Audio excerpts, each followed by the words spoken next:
So welcome back. We are going to start with question number 26 to question number 45, which contains match the following plus multiple select options. You will understand how the question comes when I write the question. Okay, so first we are going to do question number 26, which is match the cities in group 1 with their form in group 2. So basically I'll just write cities here and their form here, and this is also a very important question because it has come, and because match the following you can't complicate the question, so it comes in a very direct way, and it has few of the cities will come again and again. Sorry, so it just helps in learning the different kinds of cities. So Detroit, I'm just writing the questions, cities, sorry. Copenhagen, Stalingrad, and San Francisco.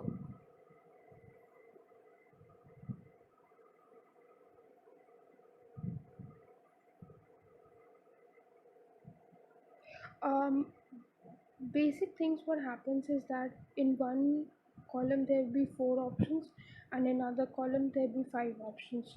So I'll just write the answers for this. So Detroit is basically star form or star shaped. Star form or star shaped. You can see the images of these cities on net, and on previous year questions, if there is a site, you can also see on that also. So Copenhagen is finger plan basically. So it is finger plan, and this is very important because Copenhagen has been asked. Copenhagen and finger plan has been asked many times. Stalingrad is a linear city.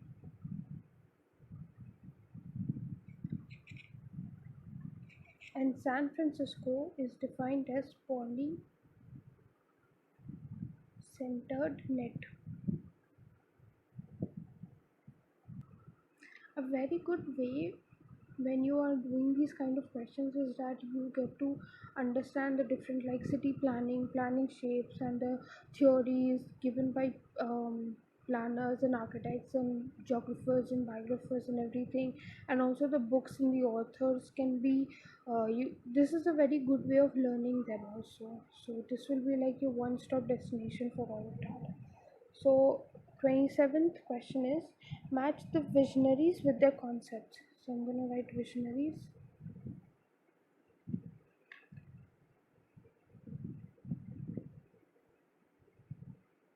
and concept over here. So the first one is Clarence A. Perry, and the concept given by Clarence A. Perry was neighborhood unit.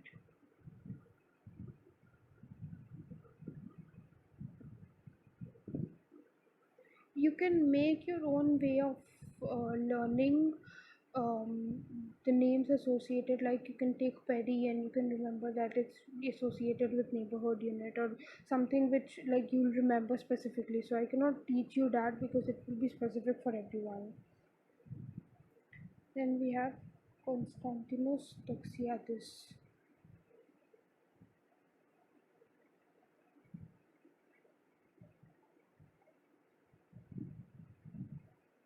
This is also, like, this is a very important because this also has been asked multiple times. So this is a very scoring area also. So Constantinople gave the concept of Dianapolis. Next we have Paul Davidoff.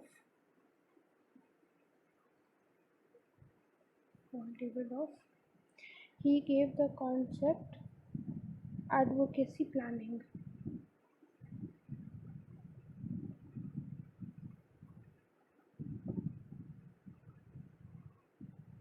Then we have Walter Gropius.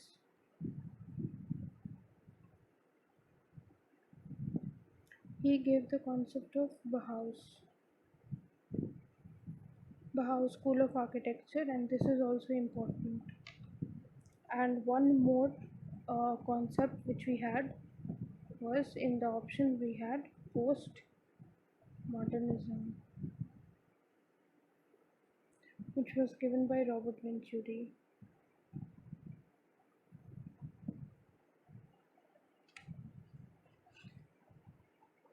So this is the way we are doing this. Next we have question number 28, which is landscape related. So we have to match the trees with their botanical names.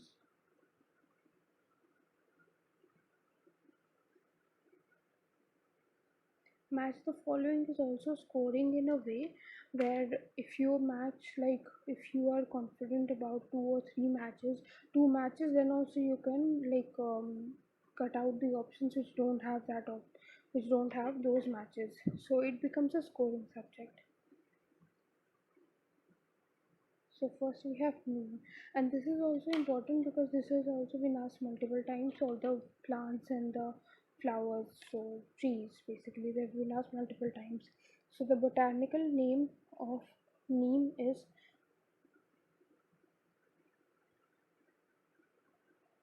Zadirachta indica.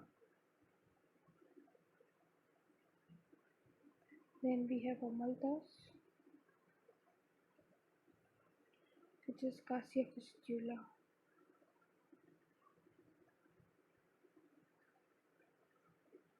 It's also like a yellow colored flower comes, it's a long tall tree, and yellow colored flowers come from here. Then we have people,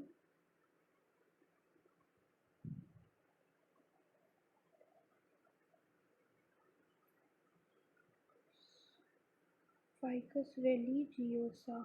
You can people and religion religiosa. You can make your own things to remember. Then we have Ashoka, and Ashoka is Saraka indica.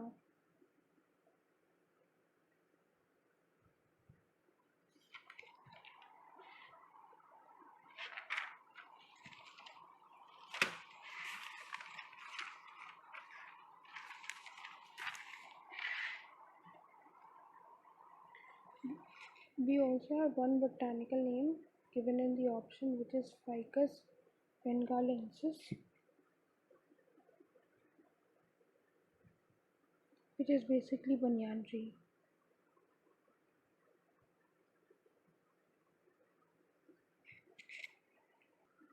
Question number 29 is a graph based question.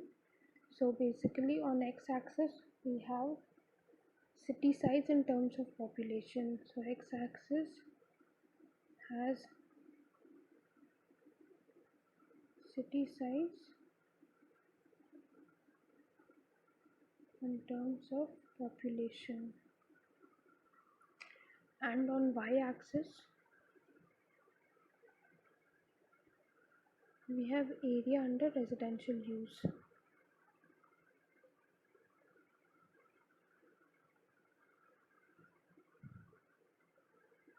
So if you are plotting the graph is actually given in the question, but I'm not going to draw every. So this is obviously the x-axis, this is the y-axis. You write high here, area under residential use, high more, and then low, and then here we have a small city and small population, and large city or large population. So when the city size increases, basically the question is showing four types of graphs and is asking what happens when the city size increases, how it affects the area under residential use. So if the city size increases, the residential areas also increase. So when you have developing cities, when you have big cities, the area under the residential use increases. So this was question number 29. Now moving on to question number 30. So question number 30 states that global climate change is expected to bring about a combination of the following changes. Identify the correct combination. And this is what I meant about when I said multiple select options. So you have different options, and then a group of these options will be correct, and then you have to choose the A B C D option accordingly. So basically, global climate change.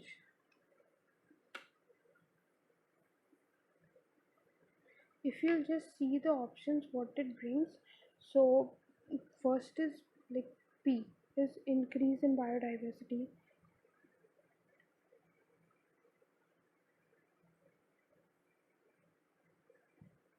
then Q is emergence of new diseases,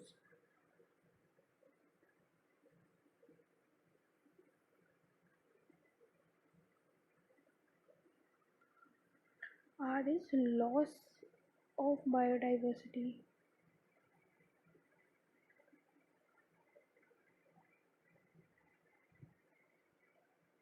S is loss of all rocky outcrops, T is sea level rise,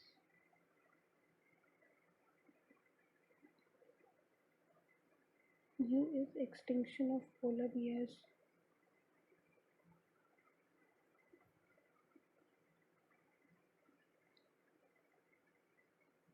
and V is emergence of new islands.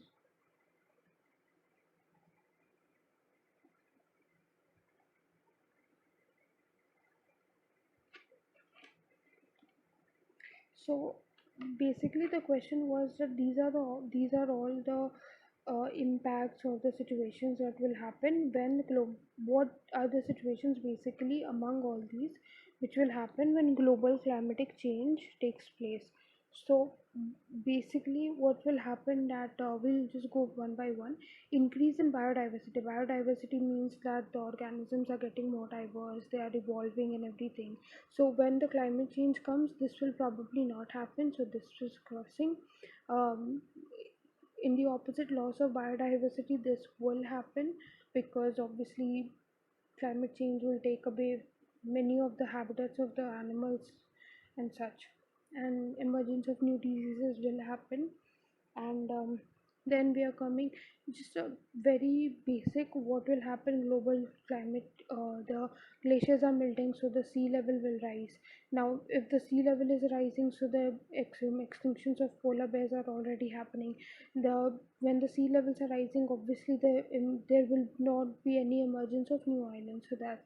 And among all this there will be A B C D, and then like option A is P Q R S, and option B is QRTU. So basically, how you have to do this question is that you have to see which are the options that you think are correct and which are the options in A, B, C, or D, and then you have to just tick mark and then move on. And so for question number 30, option B was correct, containing QRTU. So I just wrote mm, all the options so that all the question options so that you understand what kind of question I was talking about. Question number 31 is also one of this type only. It it talks about annual housing demand. Question number 31 states that annual housing demand of a metropolitan city is estimated through the combination of the following components, and identify the correct combination. So, just writing annual housing demand. How is it calculated? What are the different combinations? So basically, um, if you see the question paper, there are P, Q, R, S, T, U, V, W. So 8 options in all total, and you have to choose a combination among them. So I'm just going to write the answer because I can't write all the questions every time. It will be P, new entrance to the city.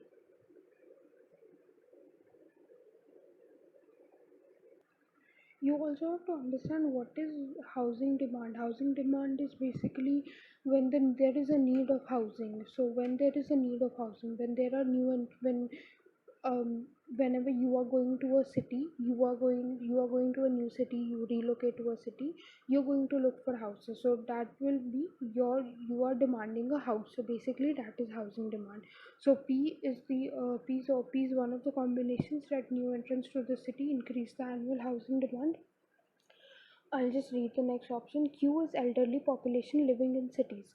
So they are already living in cities, so they have a house, so they don't have a housing demand per se. Then R is new relocated dwellers. Now new relocated slum dwellers, so they had a house, they had like a slum house, and they have been relocated. So there is not like a new demand that has been created. It's just relocated to a different place. um, T, unauthorized dwelling units. Unauthorized dwelling units basically like squatter settlements and everything. So these are basically unauthorized, so they won't come in housing demand. U is dilapidated houses.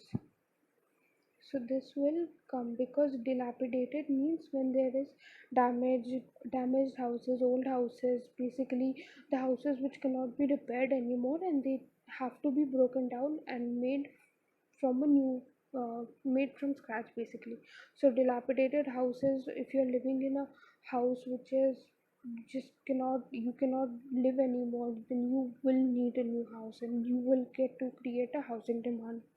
And B, pan of backlog in housing demand will backlog in housing term would mean that you have applied or you have asked for a housing, but that has not been provided at a given time, like many of the schemes that are happening from the government, where urban city dwellers get a house or the slum dwellers get a house. So when they are not getting a house on time, it creates a backlog. Question number 32 is your trust question, and it's a kind of numerical question, so I'll be solving it later. 33 is a contour question, and in the recent years, contour questions are not coming. So, and I won't be able to explain it without like the contour maps. So, if you have to study, you can study it on your own. I won't be explaining that. And then we come to question number 34. So what question number 34 asks is from the following, identify the factors which influence the loudness of a sound to a listener in an enclosure. So basically they are asking factors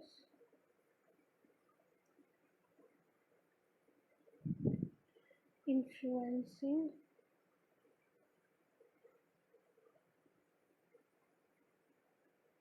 the loudness of sound to a listener in an enclosure.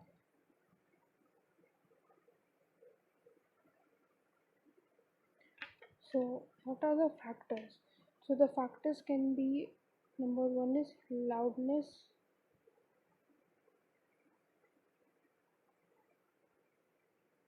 of sound at source. If the like if you're having a speaker, so like put somewhere near you, so if the sound coming from the speaker is loud, obviously the loudness of the sound will be increased in reaching to you. Then we have R, length and width ratio of the enclosure. Whenever we study acoustics, we have to maintain, like we study about the different factors, the different things impacting the sound, impacting the acoustic of a place. Like for example, how an auditorium is constructed in a very specific way. So that why is the reason length and width ratio of the enclosure is also important. Now, S is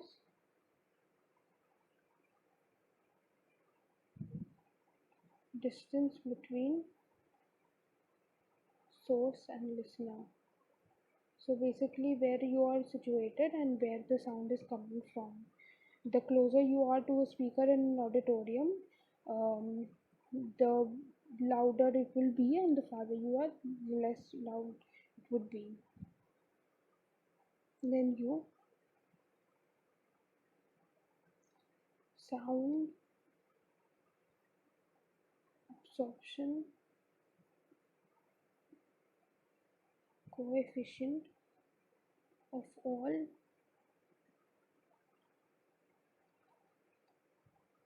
enclosing surfaces.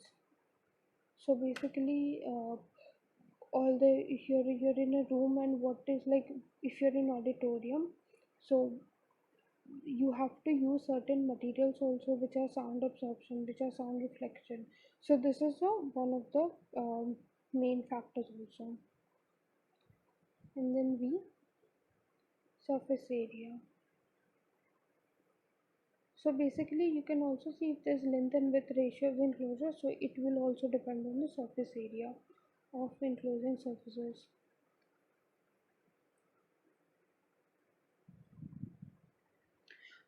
Q in this question was directivity factor, so it won't depend on a directivity factor as much. And then Y was the inside temperature level of the enclosure. So sound has nothing to do with temperature, so it won't be a factor which influences the sound. Coming to question number 35. So basically match the lamps with their color rendering index. So lamps and color rendering index, or CRI.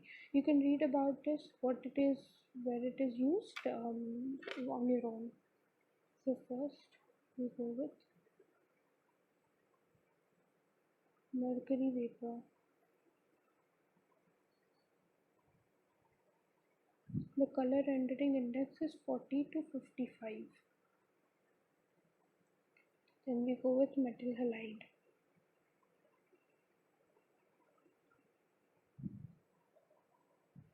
65 to 70.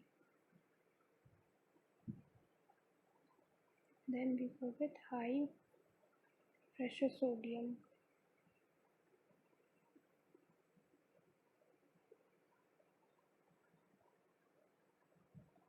60 to 64. And we have low pressure sodium, 20 to 25. So these kind of questions are basically theoretical, totally theoretical based. When you study about lights or electricity, like acoustics, this question, so this is like theoretical based, so you will understand this. Now coming to question number 36. Match the terms with architectural elements. So this is also important. Terms, architecture elements.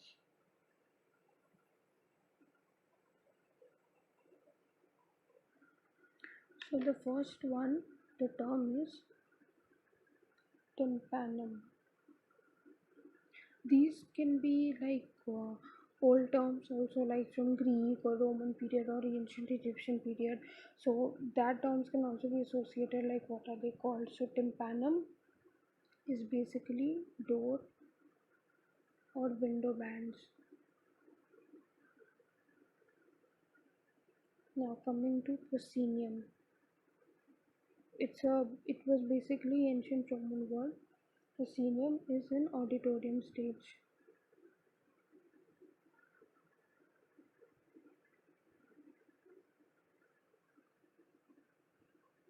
Then we have campanile, which was church tower.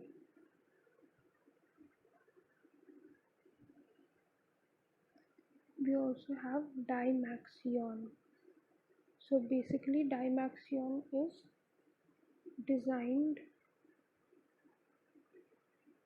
by Buckminster Fuller. If you remember your chemistry lessons, then you will understand, you'll probably be able to remember who this person was, and it will be a good refreshing memory for you all. So this was question number 36. Question number 37 states that according to UDPFI guidelines, what is the percentage distribution of land use for a medium urban center? So basically, residential, how much in an urban area, how much area is uh, given to residential, to commercial, to transportation, to industry. So I'm just going to write the answer here. Residential gets the most, 30%, then commercial gets 20%, transportation is an important factor, it gets 12%, and industry gets 10%. This is according to the UDPFI guidelines. Question number 38 is kind of like your numerical housing question. So I'm gonna do that with the numerical part only. It will just be in a proper way maintained. So yeah. Question number 39. Match the buildings with their architects. So comes, this is obviously very important, buildings and their architects. Okay. So first building we have here is British Council Library, New Delhi, and the architect of this is Charles Correa. Charles Correa is also famous, like it's a famously asked question also about Charles Correa, so keep in mind his works also, which I'll mention right now. I'm just going to mention some of the works of Charles Correa also. I'm gonna fix this. So first is Sabarmati Ashram, it's in Gujarat. Then the most famous, I think, of his works, Kanchenjunga Apartments in Bombay.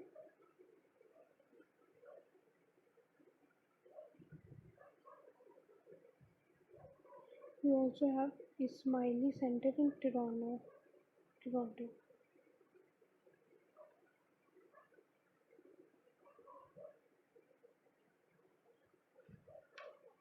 Basically, this. I'm also like this. You have to remember. You should remember at least 3 to 4 works of every architect that has been mentioned over here. Next, we have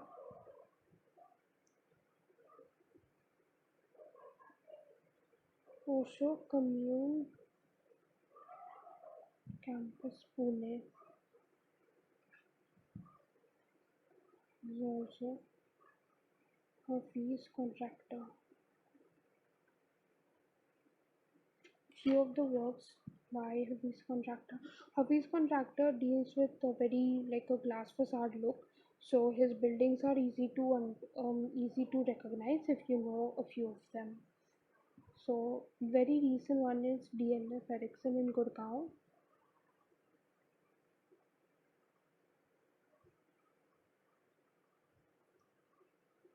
There's Ideal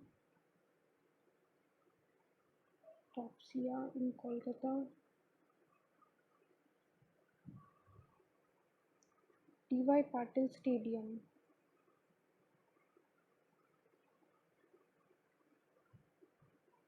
Sports stadium basically, and it's also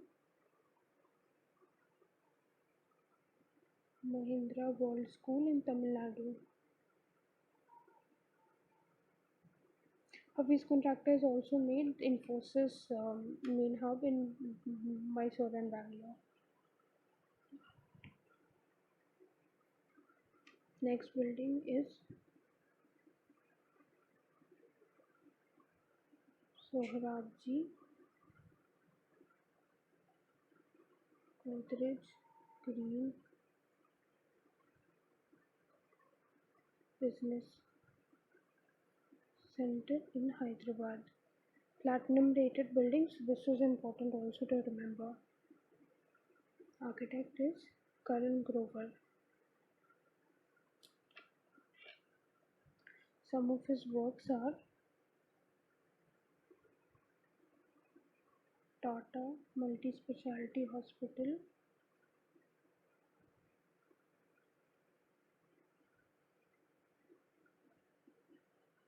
in Odisha. Also Goa Legislative Assembly.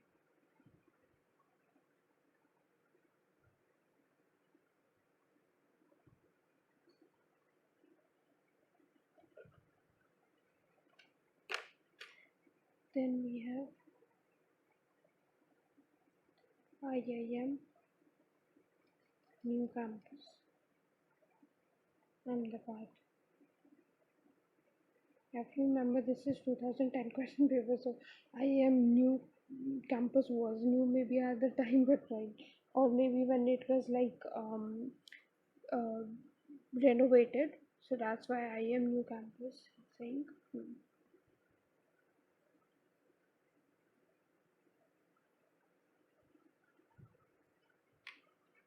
Hasmukh C. Patel. Some of his works are Newman Hall in Ahmedabad,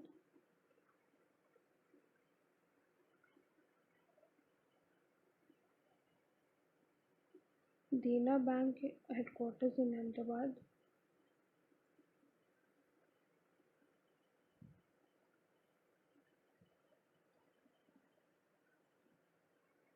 one of also his famous works is Chinibai Center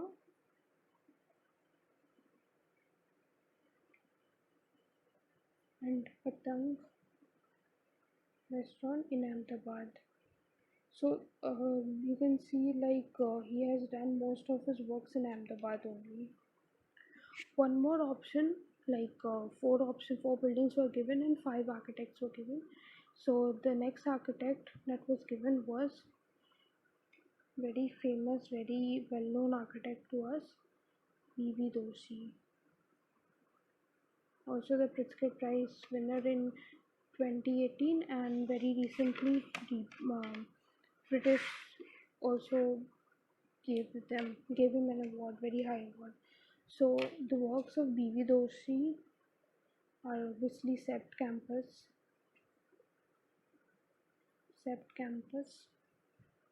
Then many questions also come on in the housing settlements. So Aranya, low cost housing in Indore.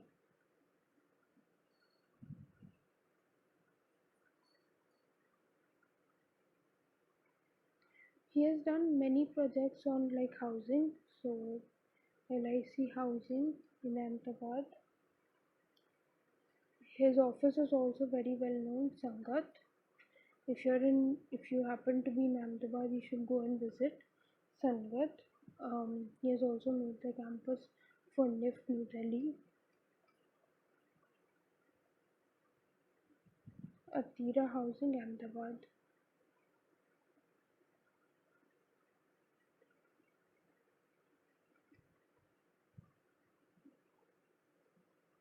So he has done many of the works in housing sector. Next question we are going to do. 40 is the 8th sex composition of the three communities. So this you can understand of your own, because this is a very like a confusing topic for everyone. So you just study it on your own. We come to question number 41. So 41 is again a multiple options question. So it states the correct requirements provided to seek permission from local authority for constructing a small residential building are. So basically this question is asking what are the things needed to construct a building, what are the basic permissions needed, construct a building, permission needed.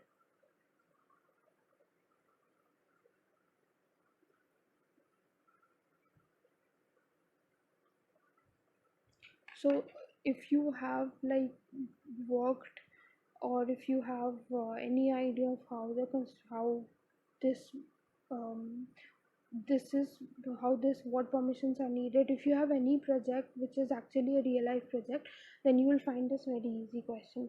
So basically you need a key plan showing where your project, where your plot is, where in like the locality or in the patna or in the city. Then you need the site plan. You also need the building plan, which means the floor plans. Building plan. Then you need an ownership title. Whose plot is it?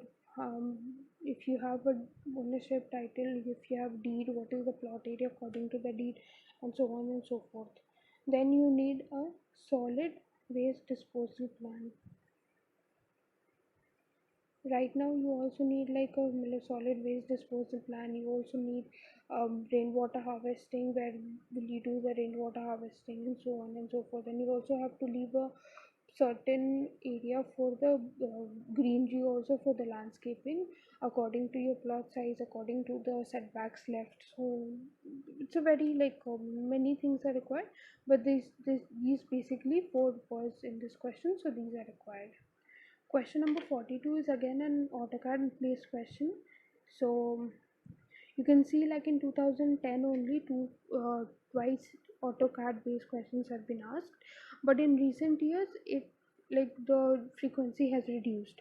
So I will do that like in together. I will compile and then I'll do that. Question number 43 is basically a T beam slab. T beam slab is cast and cured. The shuttering has to be removed. The right sequence for removal of shuttering is. So basically you will read about this in construction also. I'll just write the answer. First you remove the base shuttering of the slab. Then you remove the shuttering of the sides of beam. Your beam is also like, this is a slab, this is the beam, the all the like this is covered, so sides of beam is also removed. Then vertical support under beam.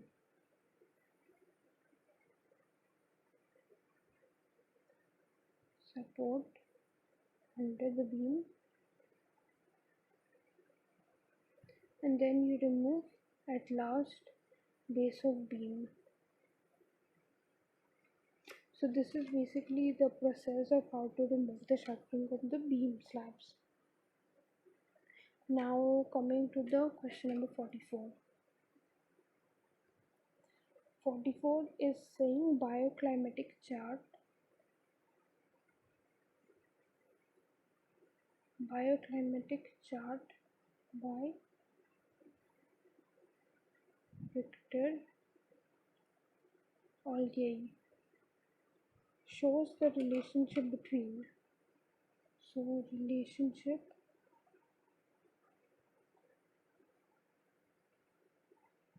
between. So you can just remember this. It shows the relationship between temperature and relative humidity.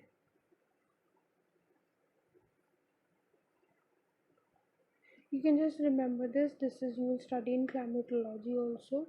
In details we study like the bioclimatic chart we do study. There are different kinds of bioclimatic chart given by different people. So by Victor Olgate, it shows the relationship between temperature and relative humidity.